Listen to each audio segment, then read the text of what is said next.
Magandang araw sa lahat ng mga kapiso wifi natin dyan. So welcome sa ating panibagong video. So sa video po natin today, ang pag-uusapan po natin is about piso wifi at saka yung bagong features niya, yung PPPoE. Di ba ang lupit guys? Meron ng PPPoE features din yung ibang mga piso wifi system natin. Which is good news ito para dun sa mga ka-community natin na medyo nahihirapan sa Microtech mag-manage. Kasi alam naman natin, sa piso wifi, madali lang mag-set up. Yun nga lang guys, may napansin ako habang tinetest ko yung features na yun, sa Ado lang to ha, medyo may issue siya kapag by default, inactivate lang natin agad yung PPPoE. May mga disconnection issue na nagaganap between piso wifi users at saka yung PPPoE. And then yun nga, na-try ko, is-separate yung PPPoE interface sa piso wifi at yun, naging okay naman yung result. Kaya yun yung i-share ko sa inyo sa video na to. Kung paano mag-separate ng PPPoE interface gamit yung VLAN setup. Kahit wala naman pong VLAN, pwede naman gamit lang yung USB to LAN adapter. Magdagdag lang kayo ng isa sa existing setup nyo. Pwede naman po yun sa Ado. Magdagdag ka lang ng USB to LAN, automatic i-detect niya po yun as additional interface.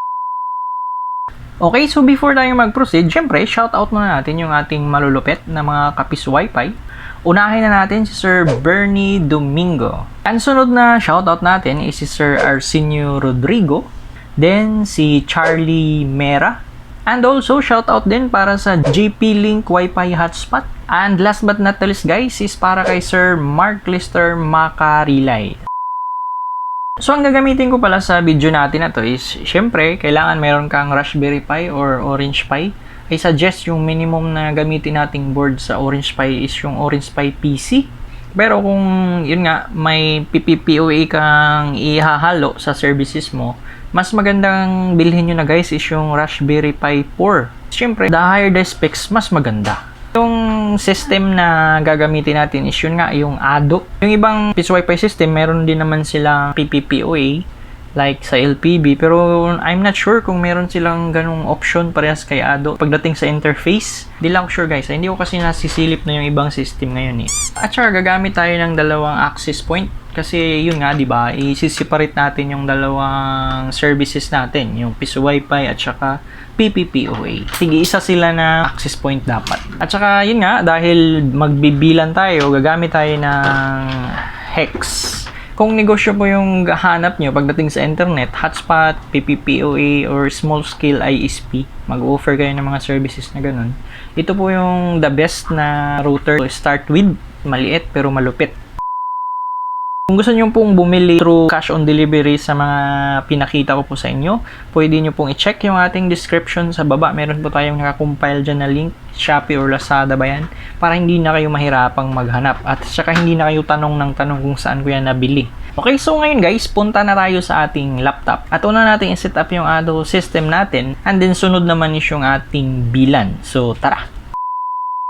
So, nandito na tayo sa ating laptop. O nga pala, hindi po to step-by-step process na ng pag-setup ng piso wifi guys ha. Diretso na tayo dun sa pinaka-main topic talaga natin, which is yung separation lang ng interface between PPPoE and piso wifi sa Ado system. Kung gusto nyo po ng mga step-by-step process, mayroon na po tayong playlist about dyan, all about piso wifi. Pwede nyo pong i-check sa description sa baba. Mayroon po tayong link na nakalagay dyan. So ngayon, mag-connect na tayo sa ating access point. Hanapin lang natin which is yung piso wifi. Yan. At isi-set up na natin yung ating Ado system. Okay, so mapapansin nyo kapag okay yung ating setup or pagkaka-flash sa ating piso wifi is automatic once nag-connect tayo sa ating access point, magre-redirect siya ng mabilis sa kanyang portal.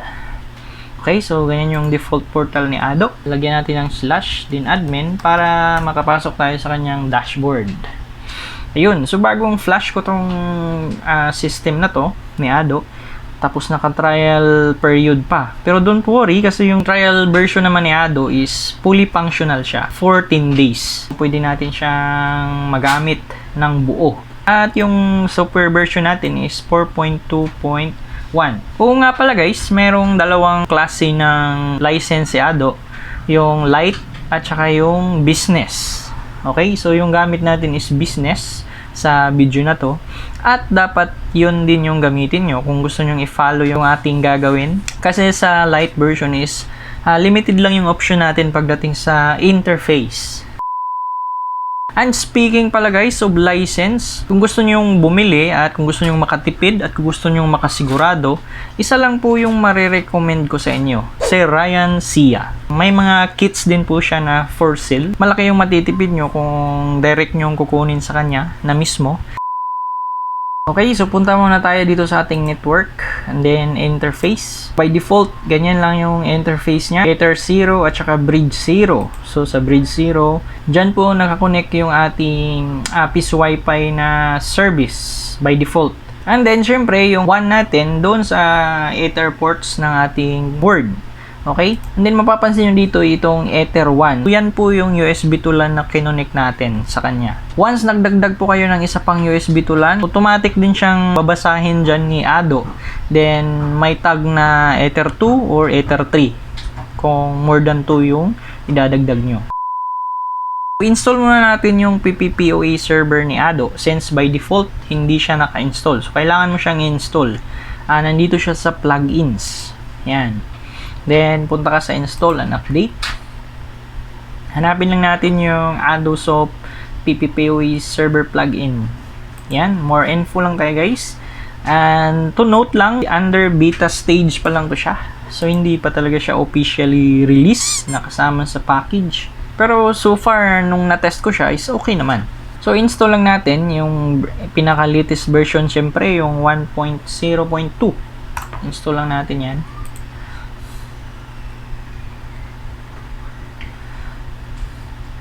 Yan, so mabilis lang naman to at nasa 1.1 MB lang yung size niya. So tapos na nating na-install guys yung ating PPoE server. So napaka-importante nito kapag may ini-install ka sa mga Piso Wi-Fi system. Pag sinabing reboot your machine, dapat i-reboot natin yan guys. Kasi na-try ko na to. Ini-install or kinukonfig ko muna lahat-lahat bago ko ni-reboot. Ang resulta is pangit. May mga interface na nagkakagulo-gulo. Kaya halimbawa ganito, once na tapos kang mag-install ng isang plugins or may binago ka sa interface, pag sinabi ng Ado na kailangang i-reboot yung machine, i-reboot nyo na agad. Okay, so antayin lang natin guys na mag-boot up yung ating Ado ulit. Nag-starting up pa lang siya. Ayun, nag-boot up na siya successfully. So yun nga, installed na. Then punta tayo sa plugins and then PPoE server. So ayan, meron na yung server natin. Then dito nga sa select interface to run PPoE server, so isa pa lang yung option natin dyan, which is yung Bridge 0, kung saan nandyan din yung Piso Wi-Fi natin tumatakbo. Okay? Sa mga Microtech, pwede nating pag-isahin yung hotspot at saka PPoE sa isang interface lang. Yun nga lang, doon may option tayo na separate sila ng IP. Okay, so dito naman sa mga Piso Wi-Fi is very limited siya. Kailangan mo talaga siyang physically or virtually separate sila ng interface. Okay, hindi siya pwedeng isa. I don't know, hindi ko sure. Pero based sa aking pagtetest dito sa features na to ni Ado is hindi ako pinalad na pag-isahin talaga. Okay, so yun yung gagawin natin ngayon. Gagawa tayo ng interface para kay PPPoE. Punta lang tayo dito guys sa network ulit. And then dito tayo sa VLAN. Since VLAN nga yung gagawin natin, by default ganyan yung VLAN ni Ado. Yung tag is 22. So mag-create muna tayo ng panibagong VLAN. Lagyan natin ang pangalan na PPoE. Then yung enable captive portal. So pwede nyo pong i-enable yan or hindi. Okay, and then yung parent interface natin, ganun pa rin guys. Kung ano yung one interface natin, yun pa rin yung parent. Which is in this case nga is yung Ether 0 or Ethernet 0. Then yung VLAN tag ID niya is kahit anong number lang. Pero in my case, lagyan ko siya ng 10. Yan, so dynamic IP address lang gamitin natin. Okay, so may mga option pa tayo dito ng allowed host or blacklisted host. Kayo na pong bahala dyan kung may ilalagay kayo. Basahin nyo na lang kung para saan yan. Pero wall garden, kung sa Microtech pa, is ito yung mga websites or ports na kapag naka-wall garden is kahit walang valid credential yung clients is na-access nila yung certain sites na yun or ports na yun. Siguro okay na to, then create VLAN lang tayo. Ayun, kapag create na tayo, then yun, kailangan na naman nating mag-restart. Okay, so restart natin. Again guys, ulitin ko sa inyo, importante na kapag sinabi ng system na restart, especially kapag nag-create tayo ng new interface or nag-install tayo ng new plugins or nag-upgrade tayo ng system niya, i-restart talaga natin yan para hindi tayo magka-problema later on kasi na-try ko siya. Nagkagulo-gulo yung aking interface nung una ko siyang sinubukan kasi hindi ako nagre-restart pinag-isa ko muna lahat. So ngayon, antayin na naman natin na mag-boot up siya. Ganon talaga. Kailangan nating maging mapagpasensya. Okay, ayan, yung starting up na naman yung system natin. Habang nag-aantay na mag-boot up siya. About pala sa VLAN, so may video na po tayo dyan. Yung VLAN na ginagamit ko sa setup ko. Yan, i-check nyo na lang po yung video natin na to. Nandyan yung link sa taas. Okay, so dito na tayo sa ating system. Nag-boot up na siya. Then balik ulit tayo sa network, then interface. Tingnan natin kung ando na yung ating ginawang bagong VLAN. So dito sa select, so ayun, meron na yung ating VLAN na Ether 0. Then may tag ID na 10. Okay? After nyan guys, dito sa interface, mag-create na naman tayo ng panibagong bridge. Okay? So punta tayo sa bridge. Then pangalan natin tong bridge 1 or bridge PPOA, kayo nang bahala. Dito sa bridge PPOA. Okay, and then dito enable captive portal pa rin. Then dito sa select ports interface to bridge, i-check nyo lang po yung Ether 0.10. So yan po yung i-check lang natin, yung iba is wag. And then yung static IP address natin, palitan natin to siya, gawin natin tong 20. So kahit anong IP po dyan pwede nyo ilagay. So in my case lang, ganyan yung gagamitin ko, 20. Then, enable natin syempre yung DHCP server para sa interface na to. Yung IP baguhin lang natin. Okay, reviewin natin. Yan. So, okay na. So, create bridge lang tayo guys. Yun. Okay, so mapapansin nyo, madadagdag siya dito. Bridge PPOA. Okay, restart na naman. So after nyan guys, pwede ka nang mag-proceed sa ating Microtech. Doon naman natin isi-set up yung ating VLAN para mag-match sila sa ating ADO. So ang tatandaan nyo lang is yung mga VLAN tag ID na ginawa natin, which is yung sa Piso Wi-Fi is yung VLAN 22, and then yung sa ating POA is VLAN 10. Yan, so okay na yung ating ADO, nag-boot up na siya. Then yun nga yung ating interface, na-create na natin yung para sa ating PPOA. Okay? So again, tandaan lang natin itong mga VLAN tag na to, 10 at saka yung 22 naman para yan sa Piso Wi-Fi. So ngayon, i-shutdown na natin to at ilipat na natin yung ating connection doon sa ating hex for VLAN setup naman. Tapos iti-test na natin kung gagana ba. Okay? So shutdown natin guys.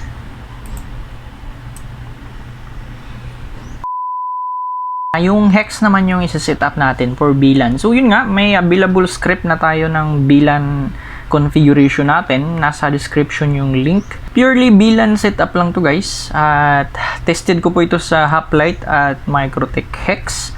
Hindi ko lang po alam sa ibang model kung gagana po ba siya.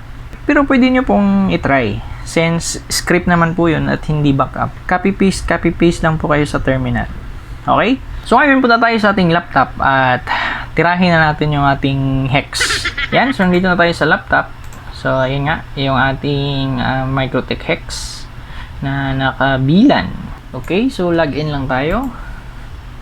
Yan. By default guys, sa ating config, ganyan po yung interface natin. Ether 1 natin is para sa ISP, din yung Ether 2 naman is para dun sa Orange Pi or Raspberry Pi board natin. Then, the rest, pwede natin siyang i-assign sa AP. So, ito po yung setup ko doon sa video ko about VLAN and Piso Wi-Fi before. So, ngayon nga, dahil magsiseparate tayo ng interface para sa PPOA, may babaguhin lang tayo ditong konti lang naman. For example, ito port 4, which is naka-AP to. Pwede natin dito ipadaanin yung ating PPPoA. Okay? So, i-edit lang natin to. Sabihin natin PPOA to dito. Yan. Then, itong 3 naman, dito yung ating Piso Wi-Fi. Okay. Yan. So, yan lang yung babaguhin natin sa interface. And then, punta naman tayo ngayon sa bridge. Yan. So, isa lang yung bridge natin. Yung VLAN bridge lang. And then, punta tayo dito sa ports. May babaguhin lang tayo dito, guys. Itong Ether 4. Double click nyo lang. Then, itong TB or VLAN tag ID niya. Yun nga, since ginamit natin to sa Piso Wi-Fi alone lang previously, so naka 22. Which is yun yung VLAN tag ID ng ADO. Diba, nag-create tayo ng another VLAN, then nilagyan natin siya ng tag ID na 10. So, dapat 10 din yung ilagay natin dito para sa PPPoA. Okay, so i-apply lang natin. Yan. So, dito sa 3, dapat 22 pa rin to. Kasi yun nga, dyan naman yung Piso Wi-Fi dadaan na interface. Okay. And then, last, dito sa VLANs. Double click muna natin tong bridge VLAN na nasa taas. Yan. So, i-remove lang natin sa untag itong Ether 4. Okay. Para solo ni Ether 3 yung para sa VLAN tag ID na 22. So, ito naman sa baba. Nakita nyo, may D. So, by default, in-add siya ni Microtech. Hindi natin yan siya gagalawin kasi hindi naman natin siya ma-remove or may edit. Tingnan nyo. Hindi natin yan may edit. Hindi rin natin yan ma-remove kasi naka-dynamic siya. Okay, so mag-add tayo ng panibago dito, guys. Ganun pa rin yung bridge VLAN pa rin. Then, dito sa VLAN ID, lagay natin dito 10. Then, dito sa tag, i-tag natin yung OPI, RPI natin na port. Then, dito sa untag naman, yung ating PPPoA port. Yan, ganyan lang. Okay, then apply. Okay, so kita nyo na wala yung naka-dynamic dito na isa, napalitan ng ating bagong ginawa. Ganyan lang, guys. At ready na yan. Pwede na natin gamitin yung ating Piso Wi-Fi na naka-separate yung PPPoA sa Piso Wi-Fi system. Gamit nga itong dalawang access point natin. Dito sa EW73 ni Compass, dito natin ilalagay yung PPPoA. Then dito naman sa TP-Link, yung Piso Wi-Fi. Dito naman sa ating hex, sa ating port 1 is yung internet galing sa ating modem. Yan, ito naman sa 2 is connection to going to your Orange Pi or Raspberry Pi. Then dito sa 3, dito natin nilagay yung ating pang Piso Wi-Fi. So dito naman sa 4, dito naman natin lalagay yung para sa PPOA. Itong 5, pwedeng gamitin nyo to as your personal or management port. Depende po sa inyo kung anong purpose. So pwede rin kayong mag-add ng mga switch kung gusto nyo maraming access point. Basta, kayo nang bahala kung gusto nyong palawakin yung network nyo. So, as you can see, guys, wala na tayong USB tulan na ginagamit dito sa ating Orange Pi PC kasi nga meron na tayong VLAN setup. Okay, so ngayon, susubukan natin kung gumagana ba yung pinagagawa natin. Sana gumana at para hindi tayo mapahiya. Okay guys, so nandito na nga tayo sa ating laptop. May nakalimutan tayong gawin. Nakalimutan nating gumawa ng PPPoA account para matest. Balik muna tayo sa ating admin dashboard sa ating ADO. So tingnan nyo naman, smooth na smooth yung kanyang pasok sa VLAN. Okay, so admin lang. Yan. So, naka-trial period pa rin tayo. So, paano nga ba gumawa ng user account? Punta tayo sa ating PPOA server. Piliin na natin yung ating magiging interface para sa ating PPPoA. Okay? So, yun nga, mayroon tayong dalawang bridge dito. Yung bridge 0 at saka yung bridge 1. Which is, yun nga, kung maalala nyo, yung ating bridge 0 is Piso Wi-Fi. Then, yung bridge 1 natin is sa ating PPPoA. So, check natin. Balik tayo sa network. Then, interface. Ayan. So, itong bridge PPOA. Yan siya, bridge 1. At saka, ito yung kanyang IP address. Okay, di ba? So ngayon, select natin tong bridge 1. Yun, so PPPoE setting successfully save. So ayun, hindi na siya nag-required mag-restart. Then, gawa tayo ng account pang test. Okay, yan lang para hindi mahirap. Sabihin natin 2 Mbps yung ilalagay natin dito. 248 yung value niya sa kbps. Same din dito sa upload, 248. Then, syempre, expiration 30 days. Yan, create. Okay, so naka-create na tayo guys. Since wala akong coin slot, so mag-create na lang tayo ng butcher para matest din natin yung ating Piso Wi-Fi kung gumagana. Punta tayo dito sa user, then butchers. Create tayo dito ng isa. Time lang. Sige, okay na yan. 1 hour. No expiration. Okay. So, isa lang. How many butcher? Isa lang. Ayan. So, meron na tayong butcher dito. So, kopyahin natin to. Test natin mamaya. Okay guys, so moment of truth. Meron na tayong butcher. Meron na tayong PPOA account. So, iti-test na natin siya. Unahin natin i-test yung ating PPPoA kung gagana ba siya. So, mag-connect tayo sa ating PPPoA access point.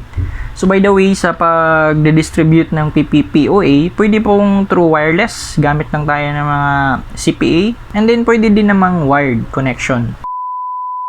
Okay, so ngayon, try nating mag-connect sa ating PPPoA. Yan. I don't know kung magre-redirect to sa portal since naka-enabled ang portal doon sa ating bridge. Ayun, nag-redirect nga siya. Pero I think iba na yung IP. Okay, so iba na yung IP address niya. 2020. So dapat pala hindi natin to enable yung portal para hindi to lumabas. Okay, pero pwede na naman, nasa sa inyo yon. Mamaya, try natin i-disable yung portal, tingnan natin yung lalabas. Pero since connected na tayo sa PPPoA access point natin, try natin gumawa na dial-up connection para sa PPOA.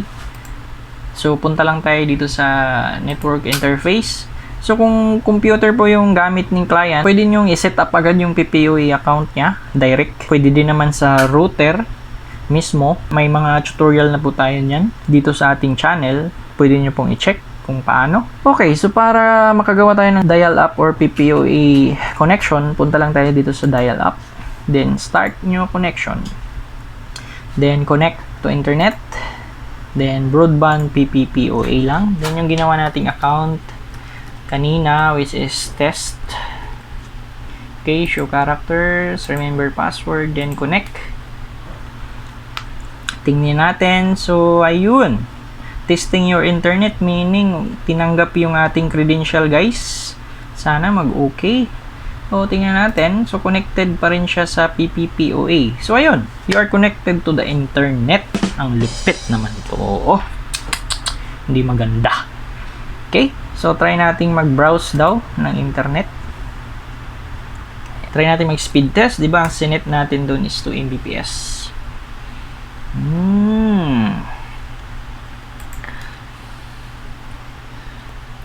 Okay. Okay lang yung ping. Pwede na. Babat ng laki. Hindi maganda. Sumobra siya guys, konti. Ewan ko kung bakit. Pero at least nasa line of 2 pa rin. Okay? Punta tayo sa ating portal. Since na-open naman natin, tingnan natin kung connected ba yung client. Mamaya guys, try natin i-disable tong portal para purely PPOA lang yung tumatakbo dito. Punta tayo dito sa plugins, then PPOA server, then ayun, connected siya. Oh, di ba? So tingnan natin kung tama yung IP na binigay, 172.32.53. So mag-IP config tayo. Data natin, IP config. Mali naman yung wireless natin is 2020, pero tingnan natin sa taas. Ayun. So, meron pala siya dito. PPP broadband adapter. Siya yung kumuha ng address na yan. Nakapangit lang is, yun nga, nabubuksan din yung ating captive portal para sa Piso Wi-Fi. Bakit kasi natin i-enable yun kanina? So, ayan pwedeng makapag-insert coin. Try nating mag-connect naman dun sa ating Piso Wi-Fi na access point. Kung makakonect pa rin ba yung ating PPPoA client. Balik tayo dito sa laptop natin. Okay, then dito tayo sa Piso Wi-Fi. Ayan, connect tayo guys. Ayun, so nag-redirect siya. Again. So ayun, so naiba yung IP address na naman. Iba siya dito, oh. Iba din dito. I-test natin kung makakonect ba yung ating PPPoE account. Dito sa dial-up. Broadband connection. Ito yun kanina eh. Connect natin. Tingnan natin kung makakonect.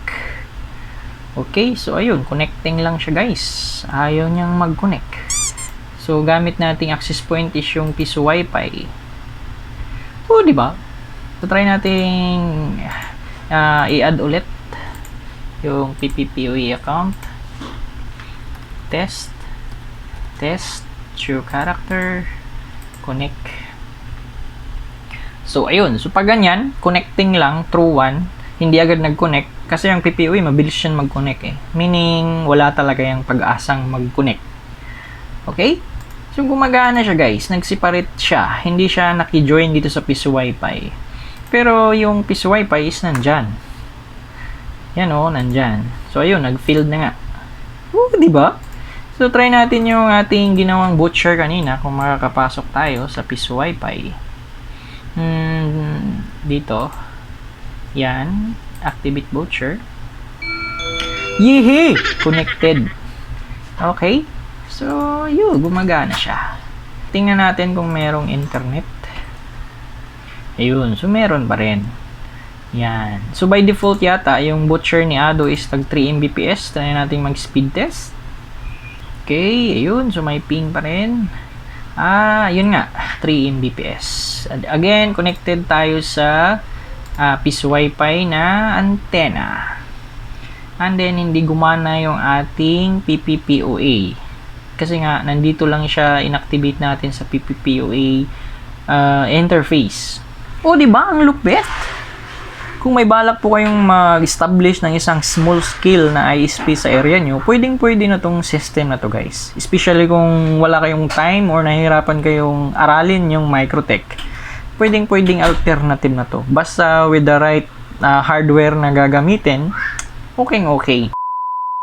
Balik tayo sa dashboard. Punta ulit tayo dito sa ating PPPoE server, so dapat disconnected siya. Ayun, disconnected nga. Try nating tanggalin yung captive portal sa ating PPPoE interface. Tingnan natin kung mayroon pa ba tayong butcher or insert point option sa ating PPPoE access point. Okay? So punta ulit tayo dito sa network and then interface.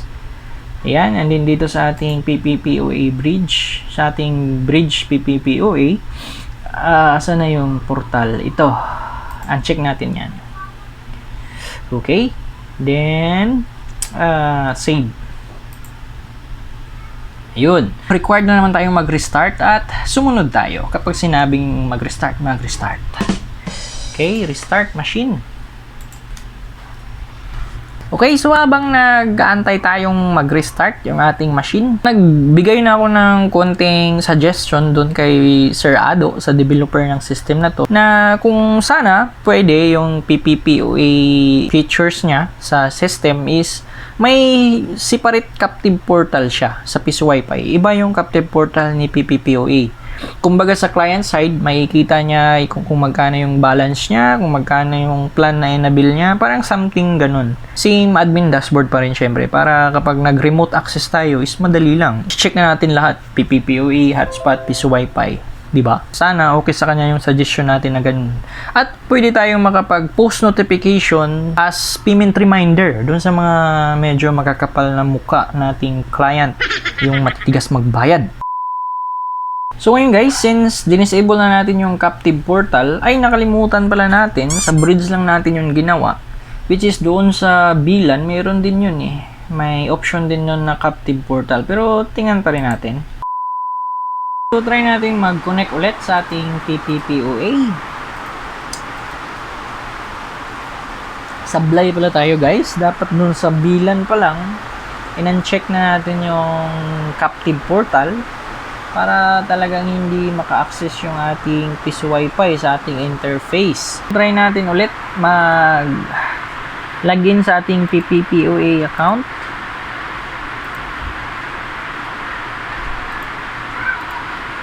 Okay, so test.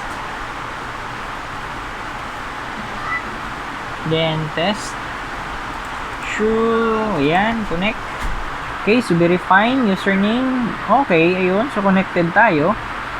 Ayan, connected. So again, connected tayo sa PPPoE server. Ayun, so connection is ready to use.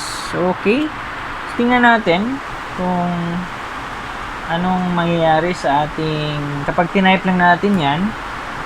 Ayun, lumabas pa rin yung captive portal. Okay. So, yun nga, sablay tayo dun sa first step. Dapat from VLAN pa lang, sa pag-create natin ng new VLAN is naka-uncheck na yung captive portal para hindi lumalabas tong ganito. Kasi ang problema, pag merong ganito, once may naghulog po dyan or may nag-insert coin, ma-disconnect yung ating PPPoE or mahihirapan siyang mag-connect. Ganun po yung issue kasi. Pero anyway, kasi under beta version pa naman to or beta testing pa lang, siguro maayos to kapag official release na talaga. Ganun yung concept ng pagsiseparate ng interface between PPPoE and PCWiFi or butcher type, kung magbo-butcher type ka lang. Kinabutan na tayo ng ulan, baka hindi nyo na akong marinig. So hanggang dito na lang siguro guys. Sana may idea kayong nakuha sa video natin. Sana kapag officially available na tong PPPoE server sa Ado system, hindi na under beta, is maganda yung magiging result. So hanggang dito na lang po siguro at kita-kits na lang po tayo sa susunod nating videos.